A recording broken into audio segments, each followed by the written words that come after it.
بسم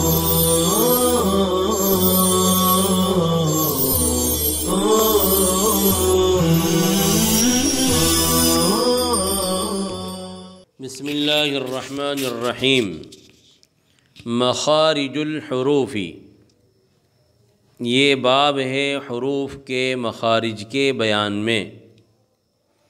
الحرف صوت يعتمد على مقطع محقق أي جزء معين من أجزاء الحلق أو اللسان أو الشفة أو مقدر أي الجوف والخيشوم، وهو أصلي إن كان له مخرج معين مستقل، وفرعی ان تردد بین المخرجین۔ جی، یہ باب ہے حروف کے مخارج کے بیان میں۔ اس سے پہلے والے سبق میں آپ کو بتا دیا گیا تھا کہ مخارج یہ مخرج کی جمع ہے۔ مخرج کے لغوی معنی بھی آپ کے سامنے آ گئے، مخرج کے اصطلاحی معنی بھی آپ کے سامنے آ گئے۔ حروف یہ جو ہے حرف کی جمع ہے، اور حرف کے لغوی معنی کیا ہے وہ آپ کو بتا دیے گئے۔ حرف کی وجہ تسمیہ بھی آپ کو بتا دی گئی، اور حرف کی اصطلاحی تعریف کو صاحب کتاب علیہ الرحمہ بیان کر رہے ہیں۔ تو یہاں پر آپ پہلے حرف کی اصطلاحی تعریف کو سمجھیں۔ خود صاحب کتاب نے حرف کی اصطلاحی تعریف بیان کی ہے۔ دیکھیے عبارت، الحرف کہ حرف صوت وہ ایک آواز ہے، یعتمد جو ٹھہرتی ہے، علی مقطع محقق کسی محقق جگہ پر، اور وہ مقطع محقق یا کوئی معین جگہ کیا ہے؟ تو کہہ رہے ہیں کہ وہ معین جگہ ہے حلق، لسان، شفتین کے اجزاء میں سے کوئی جز ہو، او مقدرین یا جو ہے کسی مقدر مخرج یا جگہ پر، جیسے کہ جوف اور خیشوم ہے۔ یہاں تک پہلے آپ سمجھیں، اس کے بعد وہو اصلی جو صاحب کتاب علیہ الرحمہ حروف کی تقسیم کر رہے ہیں اس کو آپ بعد میں سمجھیں، پہلے آپ اس کو سمجھ لیجئے۔ تو گویا کہ مخارج الحروف، یہ حروف کے مخارج کے، یہ باب حروف کے مخارج کے بیان میں حرف کی اصطلاحی تعریف آپ کے سامنے آ گئی۔ دیکھیے، مخرج میں دو چیزیں بنیادی ہوتی ہے۔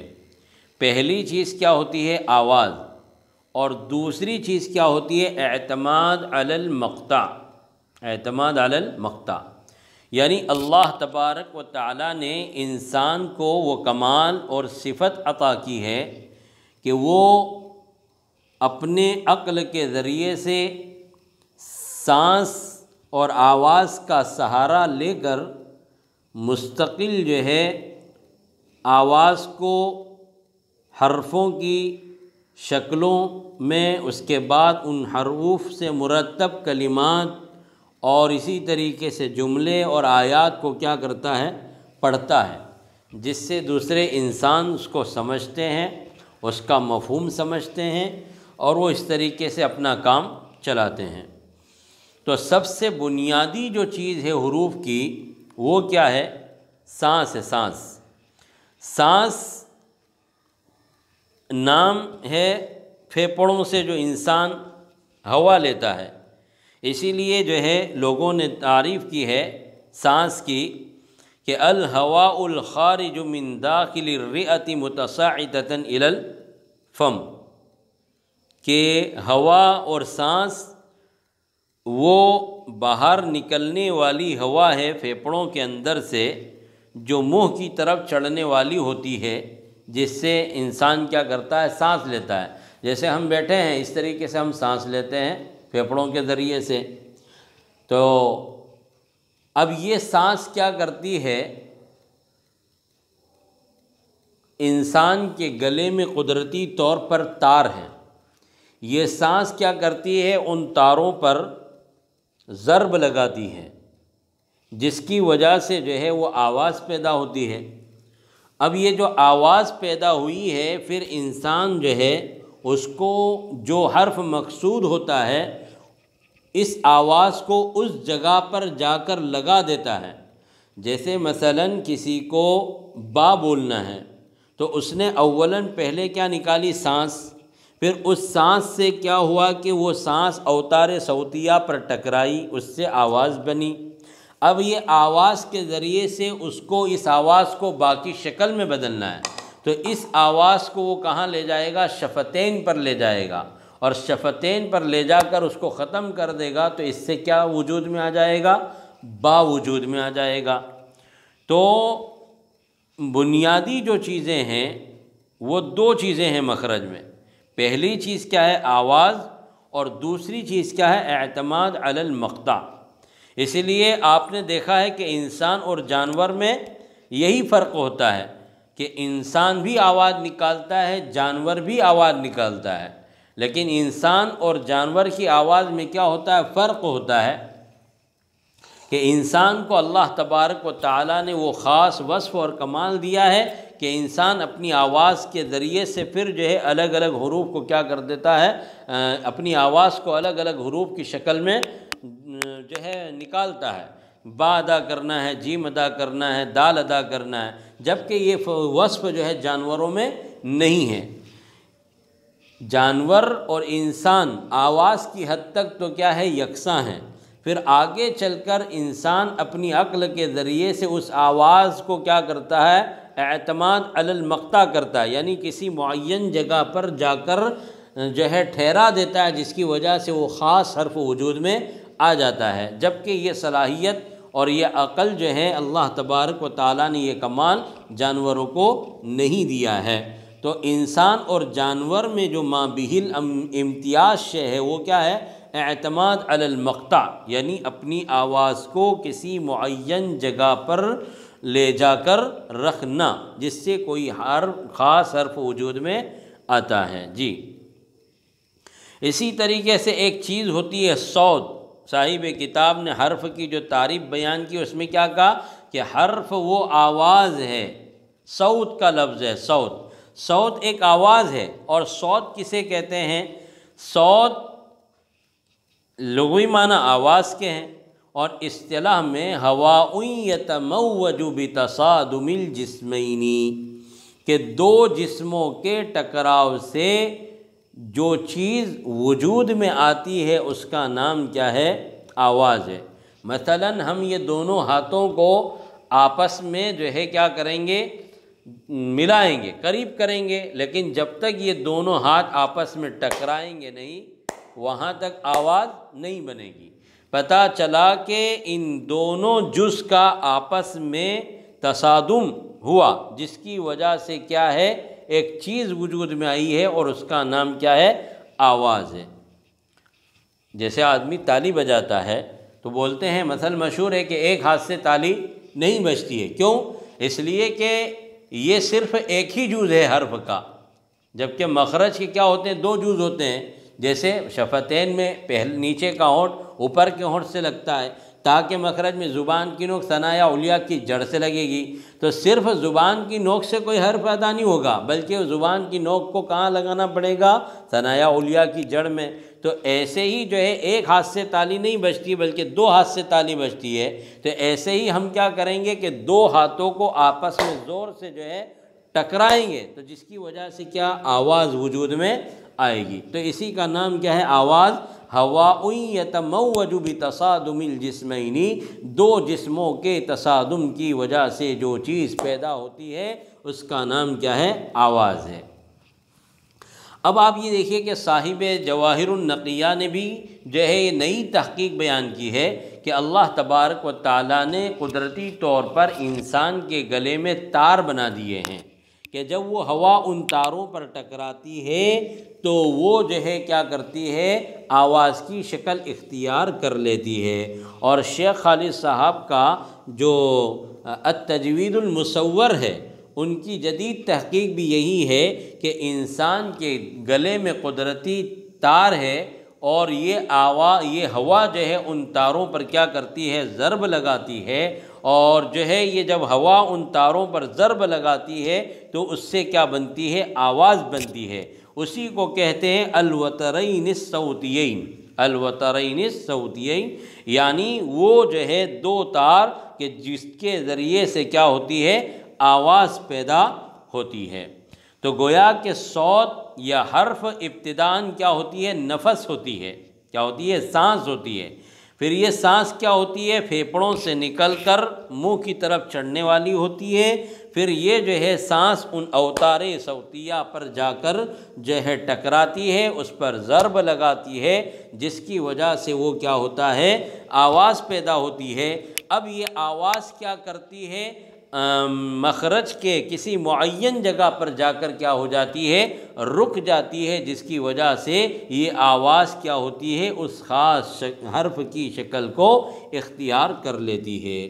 اب اس کو ابتداءً آسان جو ہے جامع طور پر یوں سمجھیے کہ انسان پھیپھڑوں سے سانس لیتا ہے۔ اب جب کسی حرف کو اس کو ادا کرنا ہوتا ہے تو سب سے بنیادی چیز کیا ہے؟ وہ سانس ہے۔ اب اس سانس کو جب وہ پھیپھڑے سے لے گا اور وہ باہر نکالے گا تو اس سانس کو وہ کیا کرے گا؟ اوتار صوتیہ پر ٹکرائے گا، جس کی وجہ سے کیا ہوگی؟ آواز بنے گی۔ اب یہ آواز کیا ہوگی کہ اب جیسے اس آواز کے ذریعے سے اس کو با ادا کرنا ہے تو وہ شفتین پر لے جا کر اس آواز کو ختم کر دے گا۔ کسی کو ضاد ادا کرنا ہے تو اس آواز کو وہ کیا کر دے گا؟ زبان کی کروٹ اور ڈاڑوں کی جڑ پر لے جائے گا، جی کہ اب یہ آواز جو ہے خاص حرف ضاد کی کیا کر لے گی؟ شکل کو اختیار کر لے گی۔ تو یہ پوری جو ہے اس کی کیا ہے؟ کیفیت ہے۔ جی اس کے بعد جو ہے علامہ مرعشی رحمۃ اللہ علیہ نے بھی یہی بیان کیا ہے کہ آواز اور سانس میں یہی فرق ہے کہ آواز نام ہے کس کا؟ مسموعی کیفیت کا، اور سانس نام ہے کس کا؟ غیر مسموعی کیفیت کا۔ کہ انسان کیا ہے؟ بیٹھا ہے، سانس تو وہ لے رہا ہے، جیسے آدمی یوں بیٹھتا ہے کچھ سوچ رہا ہے تو وہ سانس تو لیتا ہے لیکن سانس کی آواز نہیں آتی ہے۔ ہاں لیکن آواز کی آواز آتی ہے، کیوں؟ اس لیے کہ اس سانس کو اس نے کیا کر دیا ہے؟ اوتار صوتیہ پر ٹکرا دیا ہے، اور پھر جو ہے اس آواز کو کسی خاص اور معین جگہ پر جا کر لے جا کر کیا کر دیتا ہے؟ ٹھہرا دیتا ہے، جس کی وجہ سے حرف وجود میں آتا ہے۔ تو اس مسموعی کیفیت کا نام کیا ہے؟ آواز ہے۔ جی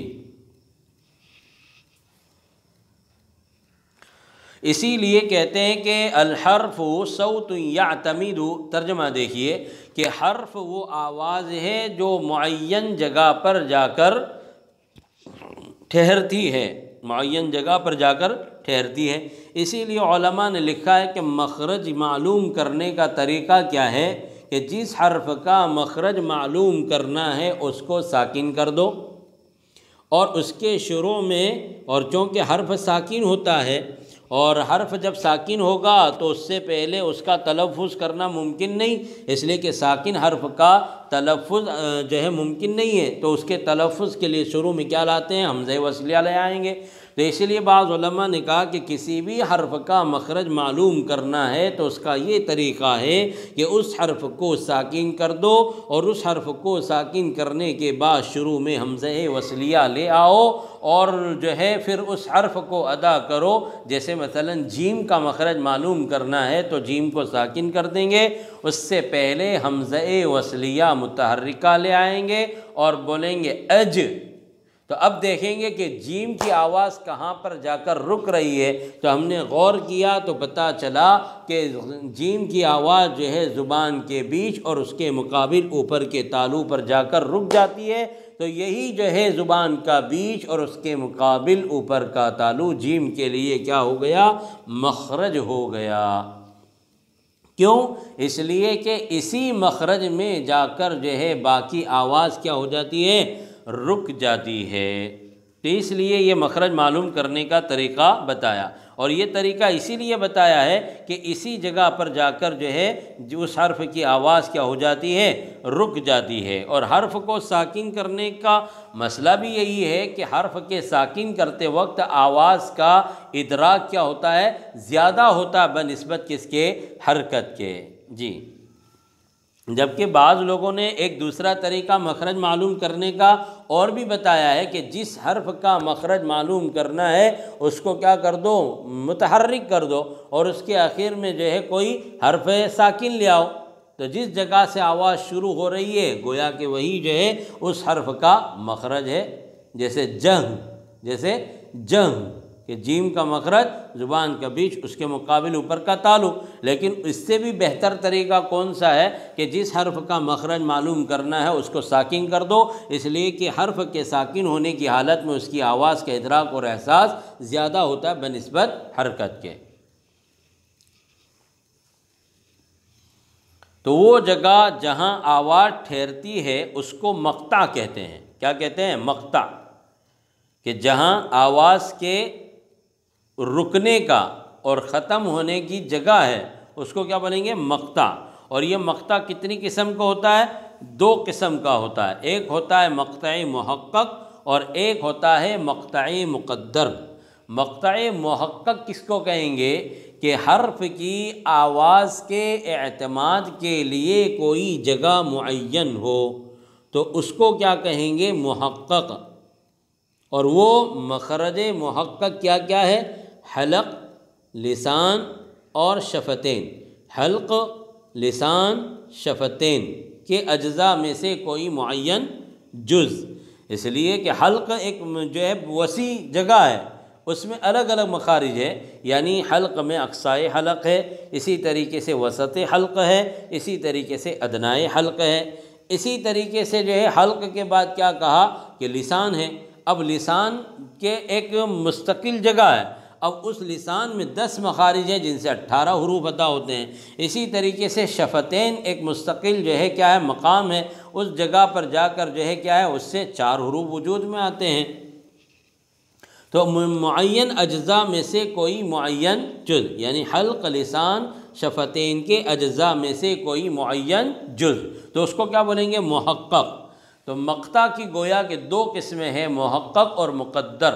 تو محقق اس کو کہیں گے کہ جس میں آواز کے اعتماد کے لیے کوئی معین جگہ ہو، کوئی مستقل اس کا مخرج ہو، کہ جہاں ہمیں محسوس ہوتا ہے کہ اس حرف کی آواز یہاں پر آ کر ختم ہو گئی اور یہاں پر آواز اس کی کیا ہو گئی؟ رک گئی، اور یہی اس کا مخرج ہے۔ تو ایسے جو ہے آواز کے اعتماد والی جگہ کو کیا بولیں گے؟ مقطع محقق بولیں گے۔ تو کہہ رہے کہ حرف وہ آواز ہے جو محقق مقطع پر ٹھہرتی ہو، یعنی حلق، لسان، شفتین کے اجزاء میں سے کسی معین جز پر، یعنی آواز کے اعتماد کے لیے کوئی جگہ معین ہو۔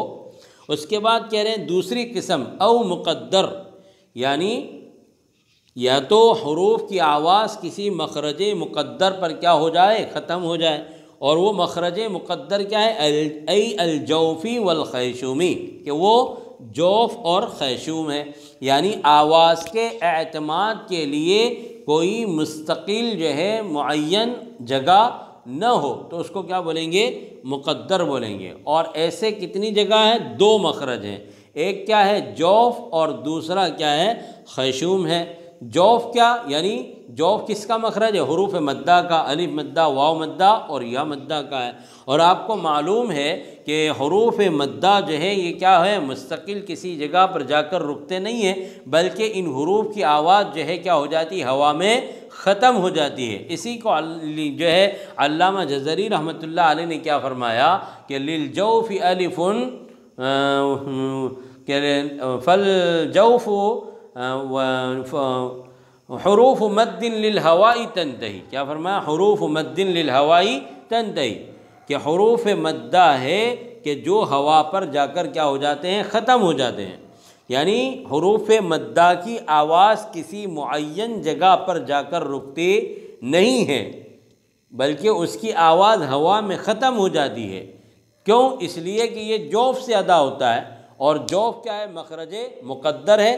حروف مدہ کی آواز کے اعتماد کے لیے کوئی جگہ معین نہیں ہے، اس لیے اس کو کیا بولیں گے؟ مقدر بولیں گے۔ اور مقدر میں کتنی چیزیں آتی ہے؟ 2 چیزیں آتی ہے، ایک تو جوف آتا ہے اور دوسرا جو ہے کیا آتا ہے؟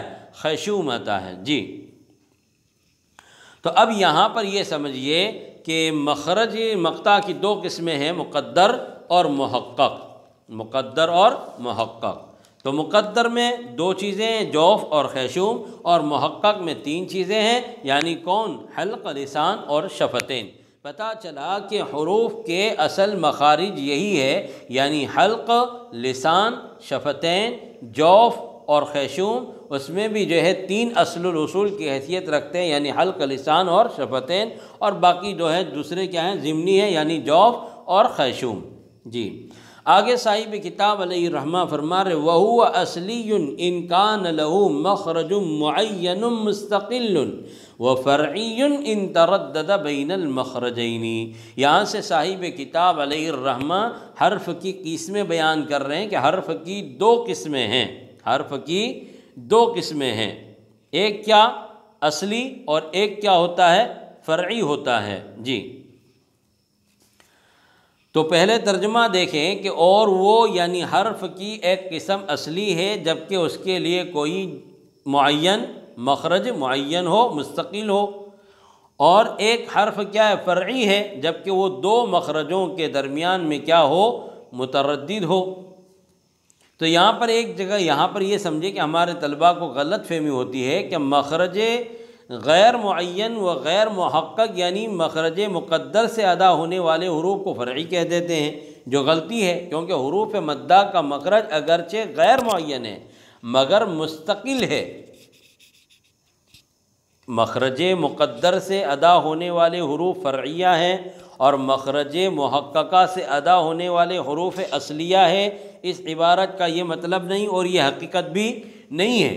تو اسی کو کہہ رہے ہیں کہ بھئی مستقل مخرج جو ہوتا ہے اس کا جو ہے وہ مخرج جو ہے حروف اصلیہ ہے، ایسا نہیں ہے، بلکہ جن کا مخرج مقدر ہوتا ہے وہ بھی حروف اصلیہ ہو سکتے ہیں۔ تو ہمارے طلباء کو یہ غلط فہمی ہو جاتی ہے، وہ یہ سمجھتے ہیں کہ مخرج غیر معین و غیر محقق ہو، یعنی مخرج مقدر سے ادا ہونے والے حروف کو وہ فرعی کہہ دیتے ہیں، یہ غلطی ہے۔ اور حروف اگر جو ہے مستقل مخرج سے ادا ہو رہے ہیں تو اس کو حروف اصلیہ کہہ دیتے ہیں۔ تو اس میں کسی اور حرف کے یا مخرج کی آمیزش نہیں ہوتی، لہذا حروف مدہ کو غیر اصلی سمجھنا صحیح نہیں ہے، اور حروف مدہ کو کسی نے بھی حروف فرعیہ میں شمار نہیں کیا۔ لہذا یاد رکھنا چاہیے کہ اگر کسی حرف کا مخرج مقدر بھی ہے مگر وہ حرف اپنے وجود میں اس مخرج مقدر کے علاوہ اور کسی کا محتاج نہیں ہے، تب بھی وہ حروف اصلیہ ہی میں سے ہوگا۔ جی اور اگر کوئی حرف دو مخرجوں سے اس طرح ادا ہوتا ہے کہ اس کا کچھ حصہ تو ایک مخرج سے ادا ہوتا ہے اور کچھ حصہ جو ہے دوسرے مخرج سے ادا ہوتا ہے تو اس کو کیا بولیں گے؟ حرف فرعی بولیں گے، یعنی بیک وقت اس کی آواز دو جگہ سے نکلتی ہے تو وہ فرعی ہے، جس کو مصنف نے کیا فرمایا؟ متردد بین المخرجین، کہ جو دو مخرجوں کے درمیان میں متردد ہوتا ہے۔ تو اب حرف اصلی کی تعریف یہ ہوگی کہ جس حرف کا مخرج مستقل ہو اور اس کی آواز بھی خالصہ ہو تو وہ حرف اصلی ہے، اور وہ حرف جو دو مخرجوں کے درمیان میں مذبذب ہو، متردد ہو، تو اس کو کیا بولیں گے؟ حرف فرعی بولیں گے۔ جی تو حرف کی ایک اور تعریف یہ بھی کی جاتی ہے کہ جو دو اصلی حرفوں سے مل کر بنے، یعنی حرف فرعی وہ حرف ہے جو دو حرفوں کی آواز کو ملا کر بنائی گئی ایک تیسری آواز ہے، جس کو فرعی کہتے ہیں، جس کو آسان تعبیر میں غیر خالص بھی کہہ سکتے ہیں، جیسے صاد مشممہ بالزاء، کہ یہ نہ تو خالص صاد ہے اور نہ ہی کیا ہے خالص زا ہے، بلکہ ایک تیسری آواز کا نام ہے۔ خلاصہ یہ ہوا کہ حروف قرآنی کی دو قسمیں ہیں، اصلیہ بمعنی خالصہ اور فرعیہ یعنی غیر خالصہ۔ پھر فرعیہ کی دو قسمیں ہیں، فرعیہ فصیحہ جو 8 ہیں، اور فرعیہ غیر فصیحہ جن کا کوئی عدد متعین نہیں ہے، کیونکہ غیر فصیحہ تو قاری کی غلطی سے بھی بننے والے حروف کو بھی کیا بولیں گے؟ یعنی فرعیہ بولیں گے۔